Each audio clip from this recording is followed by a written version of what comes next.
Hello everyone, I hope you all are doing great. Welcome back to Target Powered. I am Bhavna Verma and we are discussing Lakshmikant for Public Administration. And in today's video, we will start the next chapter, that is Basic Concepts and Principles. So आज के chapter में हम क्या पढ़ने वाले हैं? हम organization के बेसिक प्रिंसिपल्स के बारे में बात करेंगे. किसी भी ऑर्गेनाइजेशन में जितने भी बेसिक प्रिंसिपल्स होते हैं उन पे बात करेंगे और क्या कंसेप्ट्स होते हैं ऑर्गेनाइजेशन के उसको हम डिस्कस करेंगे. So to start with the chapter, first it is important to know what is the meaning of organization. हम ऑर्गेनाइजेशन के प्रिंसिपल्स के बारे में तो बात करेंगे, मीन्स उसके सिद्धांत के बारे में बात करेंगे, बट उससे पहले इंपॉर्टेंट है कि हम पहले ऑर्गेनाइजेशन के बारे में बात करें. What is organisation? सो अगर हम ऑर्गेनाइजेशन की बात करें, सिंपल वर्ड्स में अगर हम बात करें तो organization can be of two types. First, it is a formal organization. Then we have informal organization. What is formal organization and what is informal organization? So अगर हम formal organization की बात करते हैं, formal organization is a well planned organization. It is a integration of human and material resources और physical resources. और अगर हम बात करें फॉर्मल ऑर्गेनाइजेशन की तो उनका एक कॉमन पर्पस होता है. They have a common objective, जिसको लाइक यहाँ पे मेंशन भी है. Administrative correct cooperative effort of group of people in pursuit of a common objective. Means किसी भी ऑर्गेनाइजेशन का, किसी भी फॉर्मल ऑर्गेनाइजेशन का जो ऑब्जेक्टिव होता है that is common in nature. और वहाँ पे एक सेंस ऑफ कॉर्पोरेशन होता है, कॉपरेशन होता है. और अगर ऑन द अदर हैंड अगर हम इनफॉर्मल ऑर्गेनाइजेशन की बात करें, इनफॉर्मल ऑर्गेनाइजेशन कभी भी बनाई नहीं जाती है. जितनी भी फॉर्मल ऑर्गेनाइजेशन है उसमें सेल्फ डेवलप होती है informal organization. Informal organization is a self developing organization in the formal organization. In every formal organization, informal organization exists invisibly. It is not a visible in nature, but it invisibly it is a exist in formal organization. Self exist होती है, इसको कोई भी बनाता नहीं है. And बनती कैसे है ये? By human. और इसकी जो टेंडेंसी होती है that is social and human. Social and human tendency होती है, मीन्स नेचर जो होता है वो सोशल नेचर का होता है. मीन्स कैसे? किसी भी ऑर्गेनाइजेशन में हम वर्क करते हैं, वहाँ पे हमारा एक ग्रुप ऑफ सर्कल होता है, एक हमारे लोग, कुछ हमारे ऐसे फ्रेंड्स बन जाते हैं, हमारा एक सोशल सर्कल बन जाता है. That is not an formal organization, that is informal organization. Then we have a definitions. The term organization is derived from the word organism, which means organized body of interdependent parts sharing common activity. जैसे अभी हमने discuss किया कि it is an interdependent part. They all are interdependent. Material resources or human resources are interdependent in nature and sharing a common activity means उनका एक common objective है. The various definition of organizations are, Mooney ने कहा, organization is a form of every human association for the attainment of common purpose. Means किसी भी common purpose को achieve करने के लिए जो ह्यूमन एसोसिएशन होता है, लोगों का ग्रुप होता है, संगठन होता है, that is called organization. Simon said, by organization we means a planned system of cooperative efforts in which each participant has a recognized role to play and duties and tasks to perform. Means it is a planned system of cooperative efforts. Organization एक planned system है जिसमें क्या है, हर participant का, each participant has a recognized role. उनका सबका एक अलग अलग अपना रोल है और उनको कुछ ड्यूटीज एंड टास्क दिए जाते हैं परफॉर्म करने के लिए. Gulick said, organization is a formal structure of authority through which work subdivisions are arranged, defined and coordinated for the defined objective. Same उन्होंने मुने जैसे कहा कि किसी डिफाइंड ऑब्जेक्टिव के लिए ही हम सारे लोग साथ मिलके काम करते हैं किसी भी ऑर्गेनाइजेशन में. It is a formal structure of authority. Gladden ने कहा, Organization is a concern with a pattern of relationship between persons in an enterprise. So constructed as to fulfil the enterprises functions. Means Gladden ने कहा कि organization is concern with the pattern of relationship between persons in an enterprise. Means क्या है कि यहाँ पे लोगों के बीच जो रिलेशनशिप्स हैं ऑर्गेनाइजेशन में वो इस तरीके से बनाए जाते हैं कि उनको क्या एंटरप्राइजर्स का जो फंक्शन है, मीन्स किसी भी ऑर्गेनाइजेशन का जो हेड है उसके फंक्शंस को परफॉर्म या उसके ऑब्जेक्टिव्स को अचीव करने के लिए जो लोगों में रिलेशनशिप्स होता है, सामंजस्य बनाया जाता है, that is organization. Krishna said organization consists of relationship of individual to individual and a group to group which are so related to bring about the orderly division of labor. Means it is a relationship of individual to individual and group to groups. L.D. White said organization is the arrangement of personnel for facilitating and accomplishment of some agreed purpose through which allocations of functions and responsibilities. L.D. White ने कहा कि it is a arrangement of personnel for facilitating and accomplishment of some agreed purpose. Means पहले से ही एक purpose assign है और पहले से ही डिज़ाइन किया हुआ पर्पस है, उसको अचीव करने के लिए जितने भी ह्यूमन एंड मटेरियल रिसोर्सेज का यूज़ किया जाता है किसी भी एक पर्टिकुलर प्लेस पे, that is called organization. Chester Barnard said organization is a system of consciously coordinated activities and force two more persons. ये रही ऑर्गेनाइजेशंस की कुछ definitions. Characteristics not as much important. Then we have bases. Luther Gulick identified 4 bases of organizations. Means इसको हम 4P factor भी कहते हैं, जिसमें 4 bases को डिज़ाइन किया है, आइडेंटिफाई किया है लूथर गुलिक ने। What are these bases? Purpose, process, person and places. So हम इसको 1 by 1 डिस्कस करेंगे।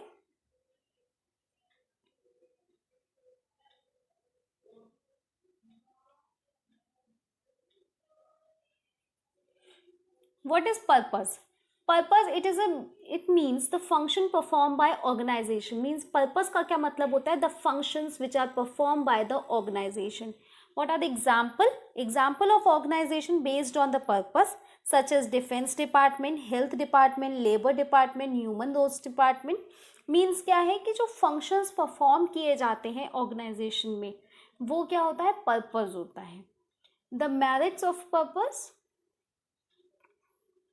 A functional principle है, it gives coherent mission to the organization. Means purpose का मतलब ही हो गया mission और objective, तो it gives a coherent mission to the organization. It eliminates the overlapping and duplication of works. जितना भी duplication of works होता है उसको remove करता है. It facilitates the development of coordinated policies. It enables the fixation of the responsibility for failures. It is easily intelligible to the common men. And what are the demerits? Demerits is it neglects the subordinate type of work.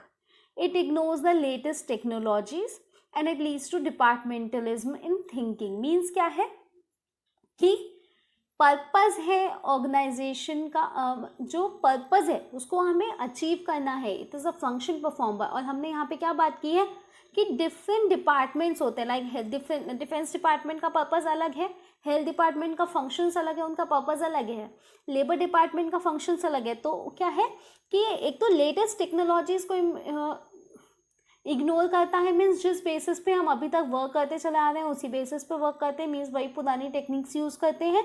और क्या subordination type of work को ignore करता है।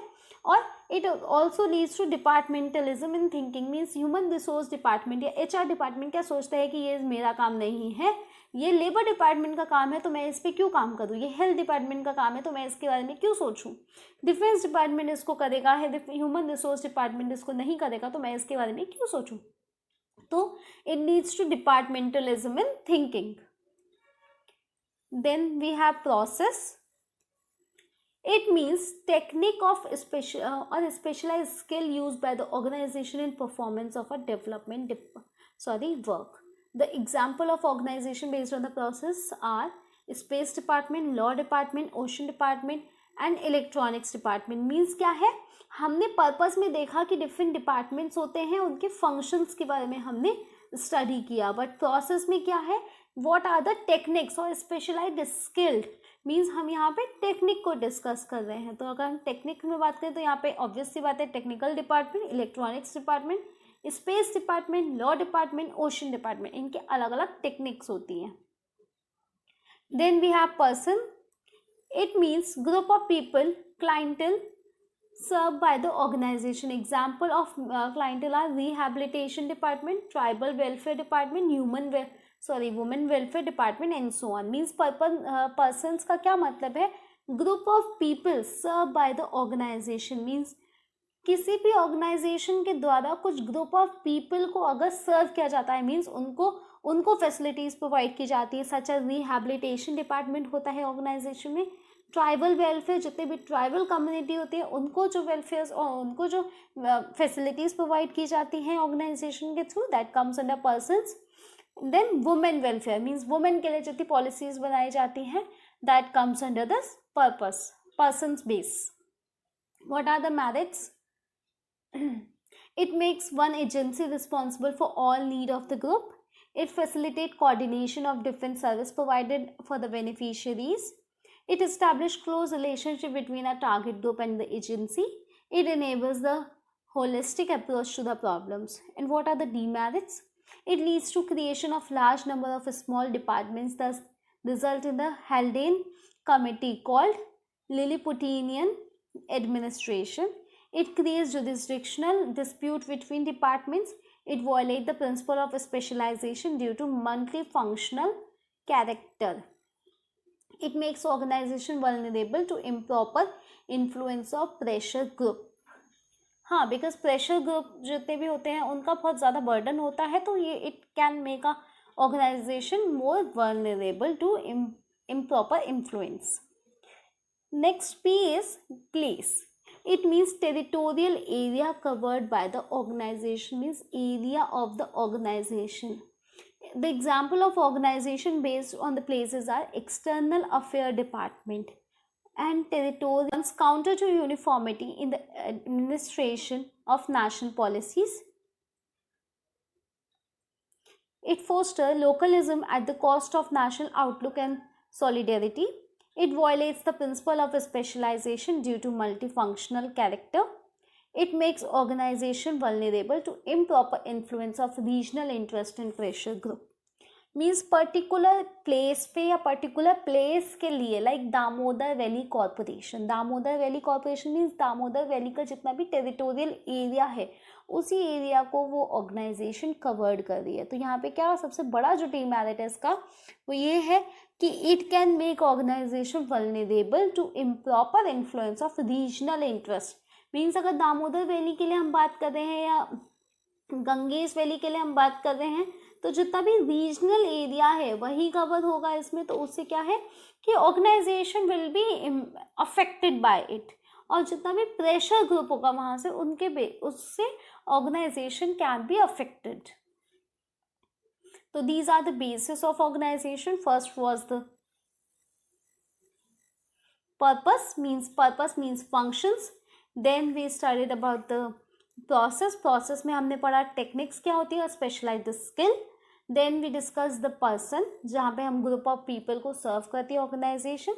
Then we discuss the place means किसी भी territorial area को जब organisation cover करती है तब क्या होता है वो हमने देखा। इसके हम बात करते हैं, ये तो रहा ऑर्गेनाइजेशन का। अब हम बात करेंगे कि what are the principle of organization. Principles क्या क्या है जो मेन टॉपिक है हमारा आज का।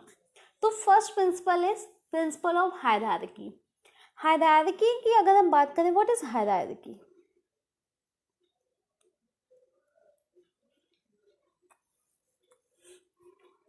देखिएगा, रूल ऑफ हायरार्की, और जिसको हम स्केलर प्रोसेस भी बोलते हैं।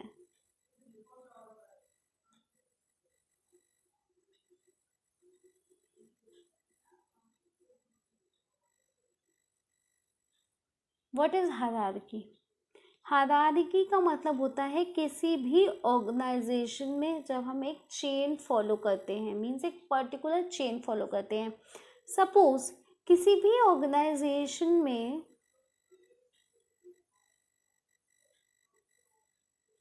A is the head of the organization, then इसका subordinate B, then C, then D, then E, then F, then G, then H, ठीक है।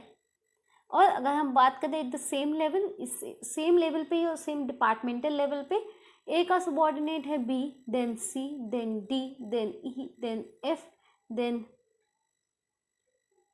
जी, देन एच।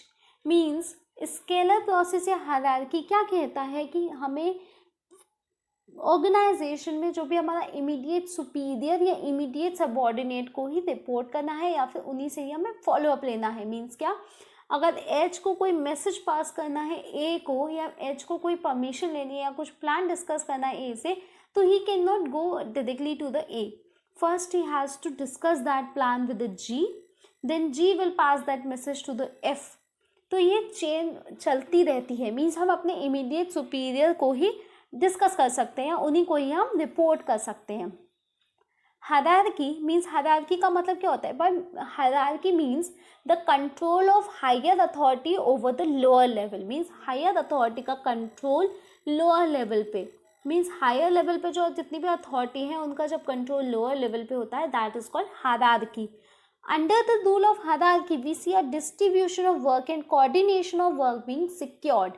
Means क्या है कि हायर लेवल का वर्क अलग है, लोअर लेवल का वर्क अलग है, और इन्होंने वर्क डिवाइड किया हुआ है। तो क्या है, जितना भी काम है, कोऑर्डिनेशन है, जो इनके काम का सामंजस्य है इनके काम के बीच में, वो सिक्योर है। That is not harmful. Means कि हायर लेवल लोअर लेवल को ऑर्डर पास करेंगे और कंट्रोल रहेगा हायर लेवल का लोअर लेवल पे, तो उसमें क्या है कि वो सिक्योर्ड है उनका coordination. The term hierarchy is derived from the Greek word for the ruling body of priest organised into rank. The word scalar is derived from a scale which means ladder with several steps. Means hierarchy को हम scalar process भी कहते हैं या scalar chain भी कहते हैं। Means scalar का मतलब क्या होता है? स्केल, जिसका मतलब होता है लेडर। लेडर पे जैसे सीढ़ी पे जैसे होता है स्टेप्स होते हैं, तो particular steps, one by step से ही हम चढ़ते हैं, तो उसी का मतलब क्या है literally. The term hierarchy means the control of higher over the lower. Hierarchy का मतलब क्या होता है? हायर लेवल अथॉरिटी का लोअर लेवल अथॉरिटी पे control. The administrative phraseology, it means the organization structure in a pyramidal fashion which is successive steps interlinked with each other from top to bottom. Mooney has explained the scalar chain or scalar process in the following way. Scalar principle is the same form in the organization, that is sometimes it calls hierarchical. A scale means a series of steps, something according to the degree of authority or corresponding responsibility.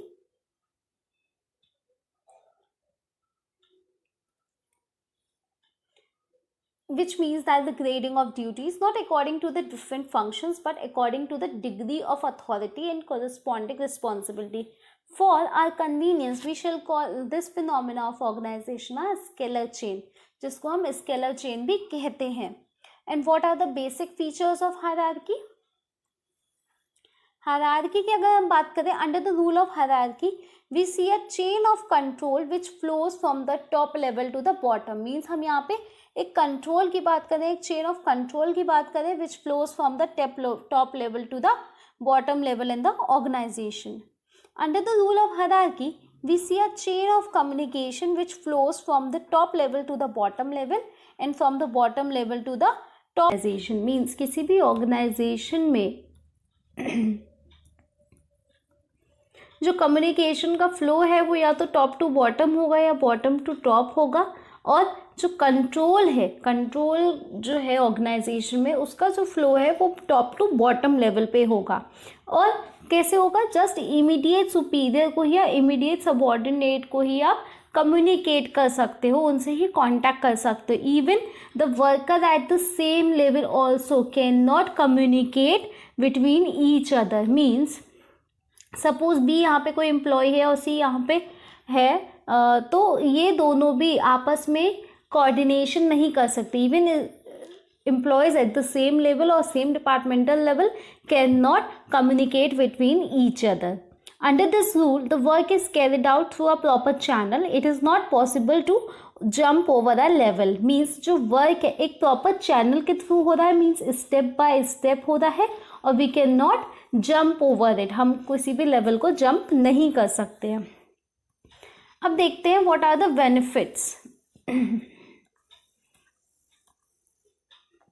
Benefits की अगर हम बात करें तो under the rule of hierarchy duties and responsibilities are the well determined in an organisation. जो जितने भी duties और रिस्पॉन्सिबिलिटीज है वो एक वेल डिटरमाइंड मैनर में है.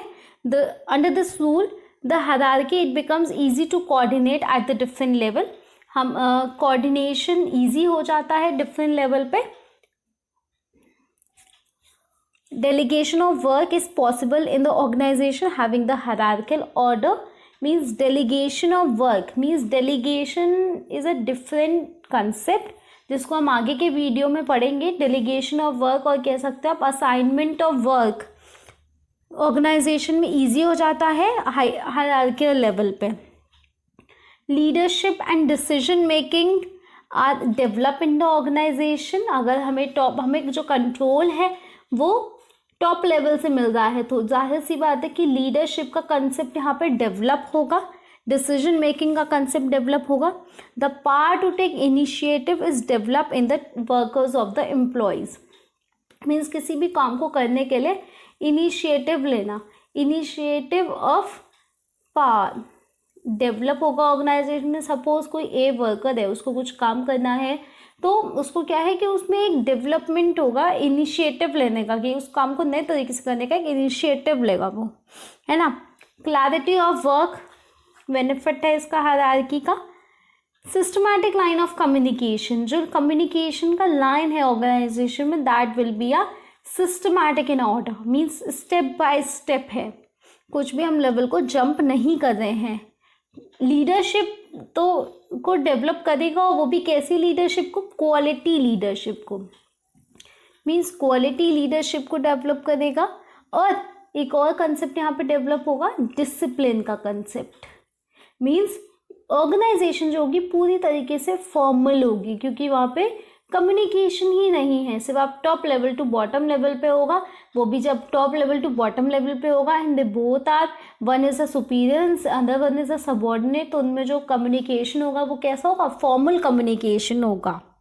सो on the basis of these merits or the advantages, we can say that the rule of hierarchy is a foundation of any organization. Means क्या है, किसी भी ऑर्गेनाइजेशन का फाउंडेशन है hierarchy.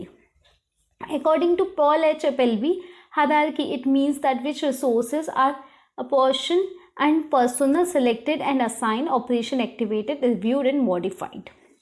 Means क्या है कि पर्सनल का क्या है, यहाँ पे उनको कोई टास्क असाइन किया जाएगा, वो काम उस पर करेंगे, उनकी पॉलिसीज़ को या उनके टास्क को रिव्यू किया जाएगा, उसमें जो भी चेंजेस होने होंगे वो किए जाएंगे, उसको मॉडिफाई किया जाएगा. What are the disadvantages. हर कॉइन के टू एस्पेक्ट्स होते हैं. First is the advantages and same way ना there is also some disadvantages और demerits of this rule of hierarchy. So first rule of hierarchy का जो डिसएडवांटेज है या डीमेरिट है that is red tapism. Red tapism already हम discuss कर चुके हैं. अनड्यू डिले ऑफ वर्क, मतलब किसी भी काम को करने में देर करना. अनड्यू डिले, बेमतलब का डिले करना. मीन्स जहाँ पे डिले की नीड नहीं है वहाँ पे भी डिले करना. Red tapism creeps in the organization having hierarchy. Next is rigidness. Rigidness occurs in the procedure of work and the organization and we see a lack of flexibility. Means किसी भी policy को बनाया है किसी superior ने, top level के management ने किसी पॉलिसी को बताया, तो वो पॉलिसी कैसी होगी, रिजिड होगी, वो फ्लेक्सिबल नहीं होगी, क्योंकि उन्होंने अपने अकॉर्डिंग उसको बनाया है. बट ग्राउंड लेवल पे जो वर्क कर रहे हैं लेबर, उन्होंने उनकी प्रॉब्लम तो सुनी ही नहीं, है ना. तो क्या है कि पॉलिसी रिजिड होंगी, वो फ्लेक्सिबल नहीं होंगी नेचर में. Interpersonal relationship are not allowed in the organisation, जैसे हमने पहले भी डिस्कस किया कि ऑर्गेनाइजेशन में हमें टॉप टू बॉटम या बॉटम टू टॉप लेवल पे ही कम्युनिकेट करना है, तो इंटरपर्सनल रिलेशनशिप बन ही नहीं पाते ऑर्गेनाइजेशन में। जब हम कम्युनिकेट ही नहीं करेंगे तो हमारे रिलेशंस कैसे बनेंगे ऑर्गेनाइजेशन में। Due to hierarchy we see a complete lack of dynamism in the organisation. Means हम क्या है कि डायनामिज्म की कमी आती है वहाँ पे। मीन्स हम एक पर्टिकुलर, जैसे कोई एक डेस्क असाइन की गई है, हम उसी पे ही बैठ के पूरा दिन अपना 8-9 घंटे निकाल के वापस आ जाते हैं ना। हायरार्की का मतलब ये है। तो डायनामिज्म मीन्स हम आउटर वर्ल्ड से इंटरैक्ट ही नहीं हो रहे हैं, तो क्या है वहाँ पे एक ही मेजर डिमेरिट कह सकते हैं हायरार्की का। The organization becomes totally isolated and acquires a close attitude. Hence, there is no establishment of contact between the outer world. Means क्या है कि वहाँ पे जो एक एटीट्यूड का फैक्टर आ जाता है। मीन्स मैं suppose I am a person और मेरे को क्या है कि मैं किसी से बात नहीं कर सकती, किसी से कम्युनिकेट नहीं कर सकती, सेम लेवल पे भी एम्प्लॉयज़ के साथ कम्युनिकेट नहीं कर सकती। जिनसे भी कम्युनिकेट करूँगी या तो मेरे सुपीरियर होंगे या मेरे सबऑर्डिनेट्स होंगे, तो वहाँ पे मेरा कम्युनिकेशन कैसा होगा, फॉर्मल होगा। तो वहाँ पे क्या है एक एटीट्यूड का नेचर आ जाता है, फॉर्मल एटीट्यूड बन जाता है हमारा, और हमारा आउटर वर्ल्ड से जितना भी कांटेक्ट होता है वो क्या हो जाता है, ख़त्म हो जाता है। In an organisation we see a superior subordinate relationship coming up due to which inferiority feelings is seen, which reflects the moral and affects the strength of the employee, which is not in the favor of productivity and efficiency of the organization. बहुत बड़ा demerit है एक hierarchy का, that is organisation में क्या होता है कि जो रिलेशन होता है, जो एक रिलेशनशिप बनता है, फॉर्मल रिलेशनशिप, वो किसका होता है, सुपीरियर का होता है और सबऑर्डिनेट का होता है। तो जो सबऑर्डिनेट होता है उसको कैसी फीलिंग आती है, इन्फीरियोरिटी की फीलिंग आती है ना। और वो सुपीरियर है उसको कॉम्प्लेक्सिटी की फीलिंग आती है, वो इन्फीरियोरिटी की फीलिंग आती है कि मैं छोटा हूँ, मैं उसके अंडर वर्क कर रहा हूँ। तो उसका क्या है, जिससे उसका मोरल डाउन हो जाता है किसी भी एम्प्लॉय का, और स्ट्रेंथ भी उसकी वीक हो जाती है, क्योंकि हम किसी से अपनी बात कह भी नहीं सकते, है ना। तो कॉन्सिक्वेंटली क्या होता है कि हम अपना मोरल और हमारी स्ट्रेंथ जो है डाउन होने लगती है, और जो किस पे ultimately which affects the productivity and efficiency of the organisation. क्या है, जिसकी वजह से डायरेक्टली हमारी एफिशिएंसी और हमारी ऑर्गेनाइजेशन की प्रोडक्टिविटी, हमारी या हमारी खुद की भी प्रोडक्टिविटी क्या होती है, अफेक्ट होती है।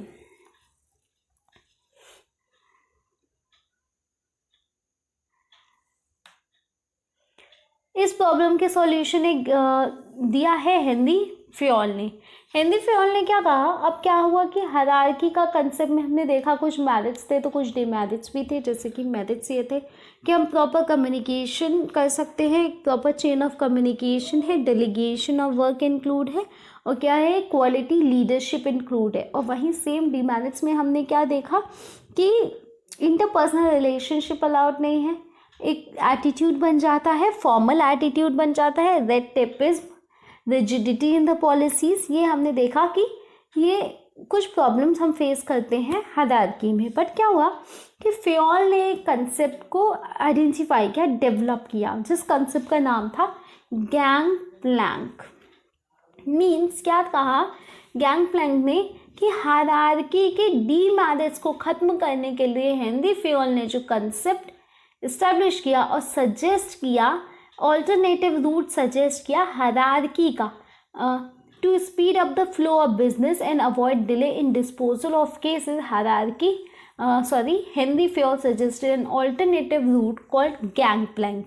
इन्होंने गैंग प्लैंक का कंसेप्ट इस्टेब्लिश किया और सजेस्ट किया। गैंग प्लान क्या कहता है कि आप किसी भी ऑर्गेनाइजेशन में, जैसे हमने पहले डिस्कस किया कि हम top level to bottom level पे ही बात करते हैं, बट गैंग प्लैंक कहता है कि आप सेम लेवल पे भी कांटेक्ट कर सकते हो, सेम लेवल पे भी कम्युनिकेट कर सकते हो। When any goal to be achieved at the faster pace in the organization, then Henry Fayol suggested the principle of Gangplank, according to which it becomes easy to achieve that goal.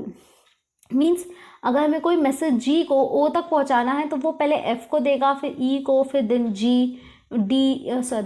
Then सी, फिर B, फिर ए, फिर L, M, N, ओ, तब जाके वो message पहुंचेगा. But क्या है कि अगर आप सेम लेवल पे वर्क कर रहे हो तो आप सेम उस मैसेज को डायरेक्टली पहुंचा सकते हो. ऐसा कहा फ्योल ने, हिंदी फ्योल ने कहा, कंसेप्ट सजेस्ट किया गैंगप्लैंक का.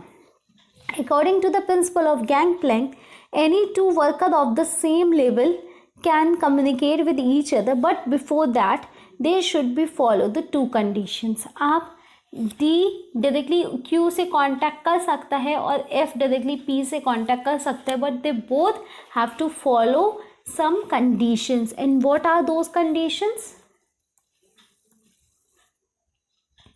Condition was both the workers should take the first permission from their just immediate superior और bosses for establishing a communication. Means क्या है, अगर G को Q से कांटेक्ट करना है तो फर्स्ट उसको अपने बॉस से या उसका जो सुपीरियर है उससे परमिशन लेना होगा कि मुझे G से कांटेक्ट करना है. इन अ सेम वे अगर M को N से कांटेक्ट करना है, सॉरी M को C से कांटेक्ट करना है तो first they have to take to का परमिशन फ्रॉम देयर सुपीरियर. और दूसरी चीज़, अगर F एंड Q किसी प्रोजेक्ट पे वर्क कर रहे हैं, सेम लेवल पे कम्युनिकेट कर रहे हैं, अगर उन्होंने कुछ डिसाइड किया या कुछ प्लान बनाया है या कुछ आइडिया है उनके पास, तो वो आइडिया उसको इस्टेब्लिश करने से पहले, उसको एग्जीक्यूट करने से पहले first they have to take a prior permission from their boss. सबसे पहले उन्हें वो उस आइडिया के बारे में अपने बॉस को बताना पड़ेगा. So the rule of gangplank does not violate the rule of hierarchy but it removes the. Next hierarchy के टॉपिक में एक छोटा सा इम्पॉर्टेंट पॉइंट और है, उसको भी हम डिस्कस कर लेते हैं. So types of hierarchy, there are two types of hierarchy. Hierarchy two types की होती है. First is vertical hierarchy, second is horizontal hierarchy. Vertical hierarchy की अगर हम बात करें तो